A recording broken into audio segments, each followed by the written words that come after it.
I heard something interesting. What's that? Well, I'll tell you what it was. It was Brock Heward. Now, Brock says lots of really interesting things, but this one made me raise two eyebrows. Jamal Adams, as we know, among the big-name players, including Quandre Diggs, Will Dissly, that was released by Seattle. It has not worked out well. The trade just wasn't able to meet the expectations that the Seahawks had when they made it. I thought, look, end of the road. End of the road. Brock doesn't think the book is closed. I don't think Quandre is going to be back here. There's still some possibilities, maybe a linebacker. Jamal Adams? Jamal Adams back as a linebacker only? Is that outside the realm of possibility with a new staff and a new regime? And they certainly know that body over the last 4 years and the injury history associated with it. And, well, if there's really nobody else out in this market that's willing to take a swing, we know Mike McDonald in his past has taken swings at veteran guys and gotten a lot of production out of them.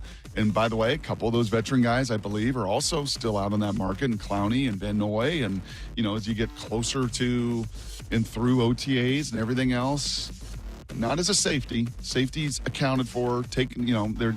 There's a safety I really like, two of them out of Utah that I could see in the mid to late rounds as well. So safety, I think, is off the board. Linebacker still in question. And in this draft, if you don't find a linebacker and Jamal Adams is still out there and unsigned and is willing to play that, I don't think that's 100% off the table. Former Seahawks safety re-signs with Seattle as a linebacker. How are you seeing that theory? That's interesting. I get why Brock would say that, because Jamal is at his best when he is in the box. Now, Pro Football Reference has him at 6'1", 213 pounds. Your linebackers are typically around 225, 230, something like that. 6'1", I don't know if he's 6'1". I give him 6 foot, but you know how we do. I'm 6 foot too, Stacey. You always got to add just, 1 or 2 to the height. Yeah. My son asked me the other day, he goes, Dad, when people ask how tall you are, what do you say? I say 6 foot. And they're like, well, why do you say that? Because I go, well, with my shoes on, I'm 6 foot. Yeah. And he goes, okay, that makes sense. Anyway, back to Jamal. I can see why Brock would say that, because he plays like a linebacker. But I also think that there is a transition that's going on with this team right now, and Jamal is part of that transition. I wouldn't be opposed to Jamal coming back at with a smaller contract and maybe on a 1-year prove-it type of deal, which we're seeing these guys dish out to these safeties and linebackers that they're acquiring. But I also think that you've played one position for so long. He's been in the league 7 years, 80 games he's played in the NFL, and he's probably been a safety or a DB or a receiver, a skill guy. Linebackers are skill guys, but the smaller skill guys his whole life. To ask him now to play primarily in the box, to take on these offensive linemen consistently, to not try to avoid but contact shed blocks. It's just a different style of play that comes with being a linebacker that he might be able to do. But when you've done something for so long, and it's not like he's a young fella anymore. He's 28 years old. I mean, in NFL years, he's getting up there. It's hard for me to see him make that transition. Would it be an interesting experiment? Yes, it would be an interesting experiment, because we know that when he's healthy and he's violent, he gets to the football and he makes plays. But I think it's more of a culture thing. Like, let's kind of get away from some of the things that the Seahawks were when guys like Jamal were there, and start off fresh. And I think bringing him back would be interesting. I just don't see him playing linebacker. I think there's a team out there that is going to accept him for who he is and say, go ahead and play safety and do what you do. We'll use you like a backer, but we're not going to ask you to line up and take care of the B gap every single play, because that's not what he's done in his career. Do you think people think it's easier than it really is to just kind of like, well, he plays in the box, so why not? Yeah, but he plays in a box, but it's usually on the edge. He's usually walking down to the line of scrimmage. The backside of runs, he's good there. And I think he showed over the past couple of years that tackling was an issue for the whole Seahawks organization. And it was an issue for him partly because of his injury. It was hard for him to start and stop with that quad injury.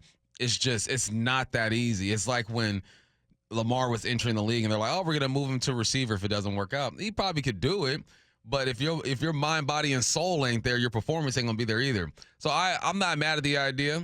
I think Brock knows football, and I think Brock can see him in the box. Me personally, I just don't think he'd want to do that. Yeah, I think I'm glad that you mentioned culture, because that's the bit that I was stuck on. Is you're talking about transitioning to a completely new one, a new coaching staff, one that we hope has a lot of accountability. This isn't me saying Jamal Adams can't be accountable or wasn't accountable. This is me saying it just existed questions about Jamal Adams as a fit.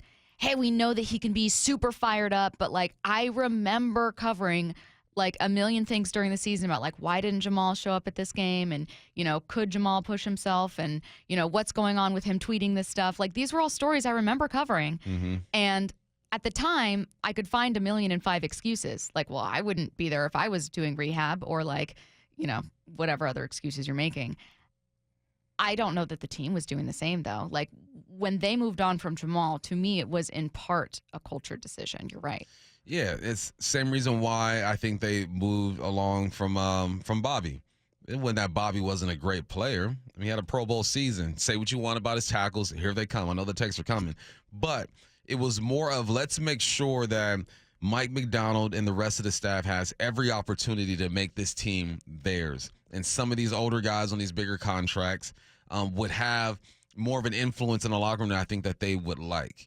As football players, I'm pretty sure Mike McDonald could look at a healthy Jamal and say, I could use him on this defense. Let's set him up. I'm sure he looks at Bobby Wagner the same way and say, I can use him. Let's set him up. But it's deeper than just the personnel, the actual player. It's about making this thing yours. And unfortunately for Jamal, his contract, his play, and maybe his personality kind of made it easier for these guys to say, let's move on and go a different direction.